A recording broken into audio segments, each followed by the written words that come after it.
नमस्कार, मैं विनीता आसवानी। आप सबका A1 राजस्थानी न्यूज़ चैनल में स्वागत है। देखिए आज की न्यूज़ की खास रिपोर्ट। नमस्कार, A1 राजस्थान न्यूज चैनल में आप सबका स्वागत है। महिला का बड़ा आरोप, अपनों से जान व जायदाद हड़पने की साजिशें। प्रशासन मूक दर्शक बना हुआ, अनेक दलाल साजिशों में सहभागी। मैरिज हुई मेरी इस एज में जाकर के मेरे माँ बाप की सहमति परिवार से, और उसके बाद इस व्यक्ति ने हमारी शुरुआती धोखाधड़ी से की। कौन? सुरेश शर्मा।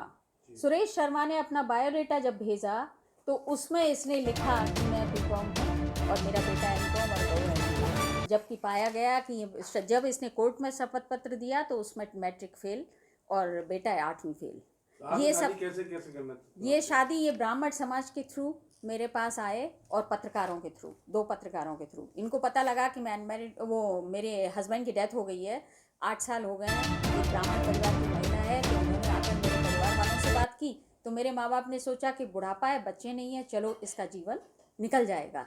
इसने कहा मैंने मेरे बच्चों को बेदखल कर रखा है और बेदखल के सुरेश शर्मा के एक बेटा और 3 बेटियां हैं। तो इसने मुझे ये एफिडेविट दिया और एफिडेविट में क्लियरली वहाँ आगरा के अमर उजाला में 2013 में निकला हुआ कि मेरे बच्चों का मेरी संपत्ति से कोई लेना देना नहीं है। ये देखिए आप, 16 में फिर निकाला है इसने। तो जो व्यक्ति इस झूठ के आधार पर आया और उसके बाद 2 साल ये चैन से रहा जब तक इसको मैंने एस्टेब्लिश नहीं कर दिया। उसके बाद जैसे ही इसके बेटे बहू को लाने का इसने हल्ला मचाया, मैं एक महिला हूँ, माँ होने के नाते, एक बहन होने के, मैं सबके परिवार की चीज़ें समझती हूँ। हाँ, सोशल मीडिया में भी हूँ। तो मैंने सोचा कि चलो इसका एक बेटा है, इसका जीवन खराब ना हो। मैं इसके बेटे बहू को ले आई, उनके बच्चों को मैंने एडमिशन्स कराए और बहुत अच्छी एजुकेशन देने के लिए और बहुत अच्छा जीवन जीने के लिए मैंने इनको प्रेरित किया और उसी तरह इनको एस्टेब्लिश कर दिया। लेकिन बेटा चूंकि जन्मजात शराबी जुआरी चोर था, कुछ काम धंधा करता नहीं था, बाप के पैसे से जीवन चल रहा है इन लोगों का। इसके ससुराल वाले भी बहुत गए गुजरे लोग हैं। एक साला है जिसने 2 लड़कियों का जीवन खराब कर रखा है। तो ये परिवार इस तरह का था जिसने बरगला करके सुरेश शर्मा को इस स्थिति में ला दिया कि चोरी करने के बाद ये चालें चालू हो गई। हमें पता नहीं लगा। 17 में जब चोरी खुली, और चोरी भी आपको ही पता है कि मेरे पास ये वैशाली थाने के डॉक्यूमेंट हैं। कौन से घर में चोरी हुई आपकी? कितने लाख की? 135 गांधी पथ से मेरी चोरी हुई, इससे वैशाली से। और उसमें जब ये देखा गया, मोहनलाल जो था वहाँ पर ऐसे आईओ, उसने ये जांच में पाया कि पंकज शर्मा के द्वारा चोरी हुई है। क्योंकि इसके मित्र के द्वारा ही ये बयान देकर गया विजय कि भाई चोरी माल मेरे पास पंकज शर्मा से आया। अब ये किसको गया, विमल ने कहाँ बेचा, मुझे नहीं पता। ये कौन है विमल इसी के पंकज के दोस्त है, ये चोर हैं। इनके थाने में फोटो लटके हुए हैं, ये हिस्ट्री सीटर हैं आगरा के थाने के। तो जब हमें इस चोरी का पता लगा, बस उसके बाद से इस पूरे परिवार ने मिलकर मेरा जीवन तहस नहस कर दिया। मुझे घर से निकालना चाहते हैं। मुझे यहाँ पहले गांधी पथ बेचा है, उसके बाद गिफ्ट डीड की बेटी के नाम वो घर बेचा, उसका प्रतिफल भी लड़की को नहीं मिला और किसी सोनी को उससे वो मकान दिया है। और अब इस मकान को भी उसके बाद बच्चों के नाम कर दिया कि ये, और मुझे रोज़, आप विश्वास नहीं करेंगे, मेरे पास सब किराए के नोटिस रोज़ भेज रहा है, जबकि मैं हर मकान में को बोरोर हूँ। मेरे हर एक लोन में मैं खुद को बोरोर हूँ, कमलेश शर्मा को बोरोवर। ये देखिए।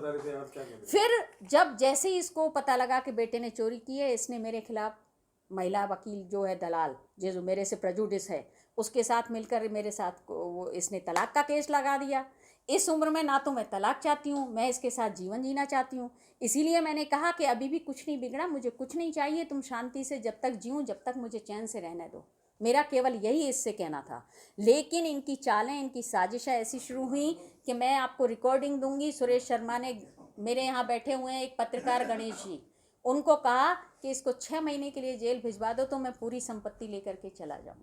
अब आप क्या चाहती हैं? अब मैं ये चाहती हूँ, मेरा आप सबसे ये रिक्वेस्ट है कि आप कमिश्नर हो, डीजीपी हो, मैं योगी तक जी के पास हो आई हूँ, मुख्यमंत्री योगी जी के यहाँ भी, इसीलिए क्योंकि आगरा का मैटर था। मुझे अभी तक, मैंने गृह सचिव को भी लेटर भेजा है, मुझे यहाँ पर पत्र आया राजस्थान सरकार के पास, लेकिन डीजीपी द्वारा और इन पुलिस चोर जो लाइसेंसधारी चोर हैं इनके द्वारा वो लेटर भी दबा दिया गया। और मुझे उसमें कहीं भी न्याय नहीं मिला है। मुझे चोरी में न्याय मिले। संतरा मीणा ने जो एफआईआर लगा रखी है 640/19 और 250/20, इनमें इनको दोबारा खुलवाया जाए, इनकी जांच की जाए, मुझे न्याय दिलाया जाए। और इस संपत्ति को मेरे पति को ये कहा जाए कि पत्नी के अधिकार मुझे दिए जाएं।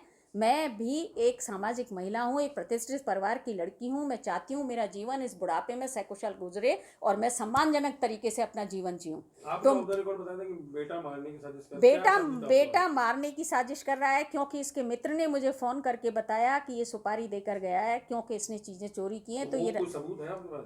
आपको रास्ते रिकॉर्डिंग में ही है, अच्छा, तो इसमें है मेरे पास, इसकी ट्रांसक्रिप्ट है, सीडी है, जिसमें ये उसके विजय ने, फ्रेंड ने कहा कि आंटी ये आपको मारना चाहता है, इसने सुपारी की बात की है वहाँ।